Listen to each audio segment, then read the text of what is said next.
मैं शैलेंद्र गुप्ता, शिव जी के चरण में हमारे प्रणाम। नीलम दीदी, हरेंद्र भैया के चरण में हमारे प्रणाम। ये जितना शिव चर्चा कथा के सुने वाला बानी लो, शिष्या गुरु भाई बहन माता बहिना, उहाँ लोग के चरण में हमार प्रणाम। हमार प्रणाम रउरा लोग स्वीकार करीम लोगिन। हम शिव चर्चा कथा लेके आइल बानी। बहुत ही सुंदर शिव चर्चा कथा बाटे। रउरा लोग हमार शिव चर्चा कथा के अंत तक जरूर सुने लोगिन। हर हर शंभु, जय भोलेनाथ, कार्तिक गणेश की जय हो। एगो गांव में हरिजन जाति के परिवार रहत रहे। हरिजन जाति के मतलब कि छोट बिरादरी के परिवार रहे। वो जो भी बा अपन व्यवसाय में मोची के काम करत रहलन। उनकर एगो लड़की रहली।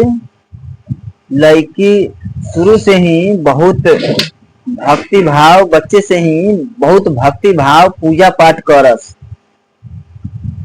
मंदिर भी जास रोज सवेरे। शिव जी के बहुत बड़ा उस शिष्या रहली। शिव जी के पूजा पाठ बहुत अच्छा से करस, धूमधाम से करस।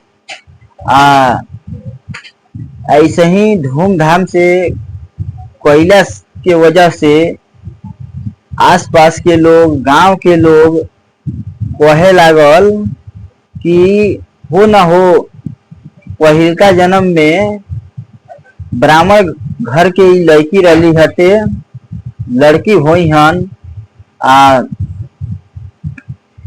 यही वजह से इनकरा अंदर बहुत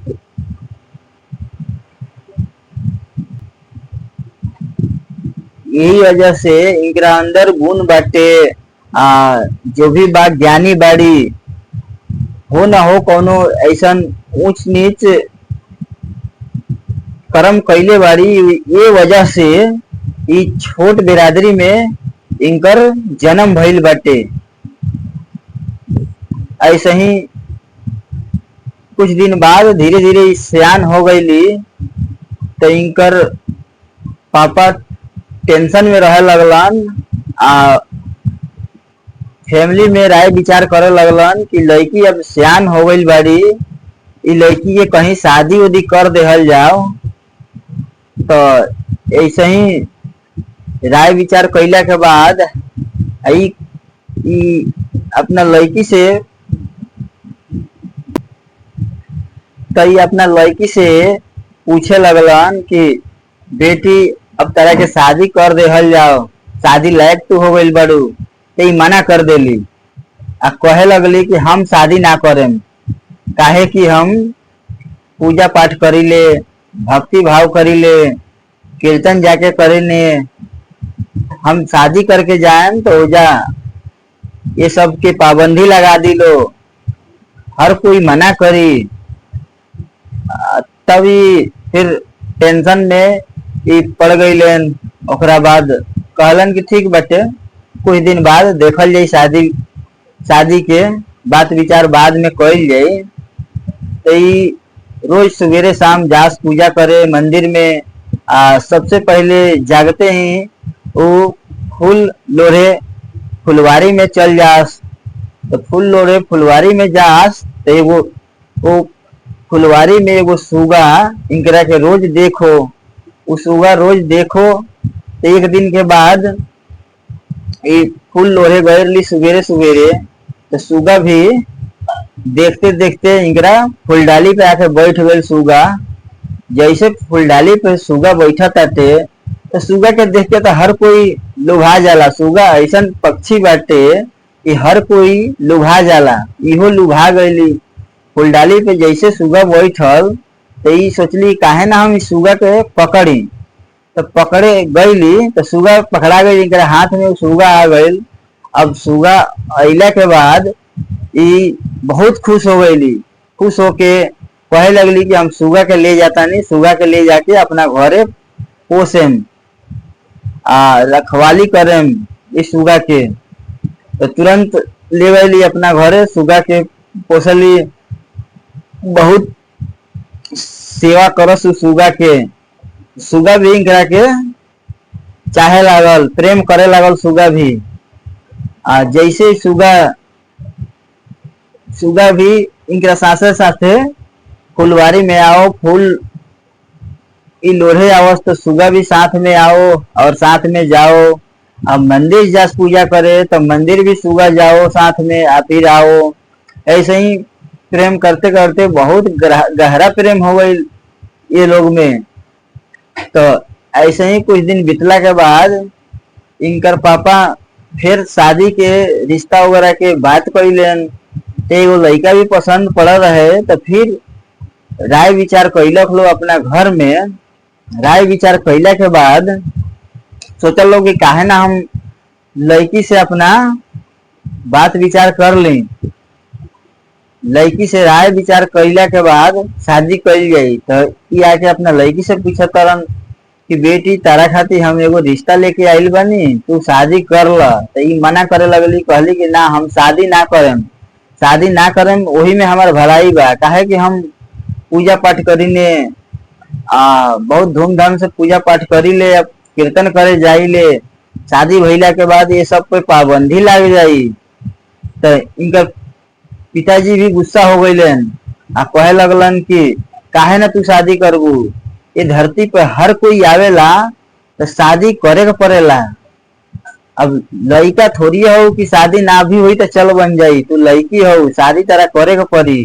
तो कहली कि ठीक बा, शादी रउरा ऐसा घर में करवाई कि पूजा पाठ करे से केहू मना ना करो, कीर्तन करे से केहू मना ना करो। तो यो कहे लगलन कि ऐसा कौन घर मिल जाई कि अपना बेटी पतो के तुरंते पूजा पाठ में कीर्तन में भेजे लागी, ऐसा कोनो घर ना मिली। तू जा, एगो काम कर, हमारा घर से तू निकल जा, निकल के अपन तू कहीं चल जा। तो यो का कैली, सोच में पड़ गईली। ओकरा बाद घर से निकल गईली सुगा के लेके। सुगा के लेके घर से निकलली, जाना मंदिर में पूजा पाठ करे जास, वही मंदिर में जाके रह गईली। और शिव गुरु से कहे लगली कि हमरा रौरा सिवाय हमरा केहू नहीं खे, रौरे अब रक्षा करे के बाटे, ई दुनिया से रौरे बचावे के बाटे हमरा के। उ मंदिर में रहे लगली, सुबह शाम पूजा पाठ करे लगली। तो कुछ दिन ऐसे ही बीतल। फिर ओकरा बाद गांव के लोग भी वो मंदिर में आओ तो कहे लगो कि बहुत भक्तिन भइल बड़ी, ना शादी ना कैली ना कुछ, भक्तिन भइल बड़ी ज्यादा ही। ऐसे ही लोग कहे लागल। तो इहो सोच में पड़ गईली। सोच में पड़ला के बाद सोचे लगली कि अब का कइल जाओ, शादी ब्याह नइखे कइल जात, तब हम लोग शिकायत करत हटे। तो सोचते सोचते फिर कहली कि हम तो सुगा से प्रेम करतनी, शादी नु करे के बाटे, शादी के कलंक से बच तो जाइए कम से कम। तो इहो का कहली कि सुगा से प्रेम करत रहली। तो सुगा के अपन पतिदेव साक्षी मान के सुगा से ही शादी कर लेली और पतिदेव सुगा को माने लगली। ऐसे ही कुछ दिन बीतल। तो बीतला के बाद शिव जी भी सोचनी कि ई भक्त बहुत हमरा के पूजा पाठ करत हटे, अपन ई धरती पे जीवन लीला सुख भोगे खातिर हमरा के उ त्याग देलक, शादी के बंधन त्याग देलक। काहे ना हम ये भक्त के दर्शन दी। तो तुरंत शिव जी साधु के वेश में उ मंदिर में जाके प्रवेश कईनी। कहे लगनी कि बेटी हमरा भूख लागल बाटे, कुछ खिला द। तो ई कहे लगली कि ई मंदिर में का बाटे, प्रसाद के अलावा और कुछ नहीं के, प्रसाद बाटे, प्रसाद रउरा ग्रहण करी। काहे कि हमार ना घर बा ना द्वार बा, ये मंदिर में हम रही ले। तो साधु बाबा कहे लगनी कि ठीक बा, कोनो बात नहीं के प्रसाद ग्रहण करावा और पानी पियावा। तो प्रसाद देहली और पानी ले ली। प्रसाद खा के पानी पियनी आ कहे लगनी कि तू भोजन करौले बाड़ू, भोजन के बदले हमरा के कुछ दान द। तो इहो कहे लगली कि ठीक बा, रौरा जो कुछ भी मांगी हम रौरा के दे हम। तो इहो ई साधु बाबा कहनी कि तू एगो काम कर, ई सुगा रखले बाड़ू, सुगा के दे द तू हमरा के। तो कहे लगली कि हम सुगा के नहीं दे सकत, काहे कि हम सुगा के साथे शादी कैले बानी और पतिदेव मान चुकल बानी, हम सुगा के नहीं दे सकत। तो ना, तू द सुगा के, तू कहले बाड़ू कि जो कुछ भी मांगी हम दे हम। तो हम सुगा मांगा तनी, सुगा के द तू। तो ई कितना मना कैला के बाद भी ना मन लेन साधु बाबा। उ सुगा के जबरदस्ती ले लेलन अपना लगे। साधु बाबा लेके वापस जात रहलन। तो ई कहे लगली कि देखी सुगा के ले जाता नहीं तो सुगा के साथे साथे हमरो के ले चली। सुगा के अलावा हम नहीं रह सकते अकेले, तो सुगा के अलावा हम नहीं रह सकत, सुगा के साथ साथ हमरो के लिए चली। तो साधु बाबा कहे लगनी कि बताव, हम तो सुगा के कहीं रख लेम, तू लड़की जात हो, तारा के हम कहाँ रखें। ना, तू मत जा हमरा साथे, हम सुगा के ले जान। तो सुगा के ले जाए लगलेन साधु बाबा। तो साधु बाबा के पीछे पीछे ही दौड़े लगली। तो साधु बाबा भी बहुत तेज में भागे लगलेन।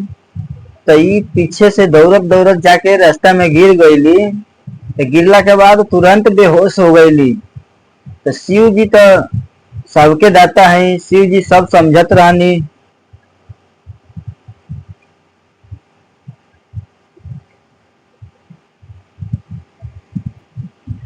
शिव जी तुरंत पीछे मुड़ के देखा था नहीं कि भक्त तो हमार गिर गए, गिर के बेहोश हो गए। तो तुरंत अपना कमंडल से पानी लेके और उनका आंख पे मरनी। तब हम उनकर होश ना खुलल। तो तुरंत इका कहनी सुगा के 16 साल के लड़का बना देनी कुंवार। फिर दोबारा पानी मारा तानी आंख पर कमंडल से। तो तुरंत उठ के बैठ गईली। फिर शिव जी वो लड़का के हाथ इनकरा हाथ में थमावतानी। तो कहतारी कि ई हमरा का होई, ई आदमी हमरा ना चाही, हमरा सुगा चाही। तो ना हम सुगा ल, तू सुगा के बदले लड़का ल।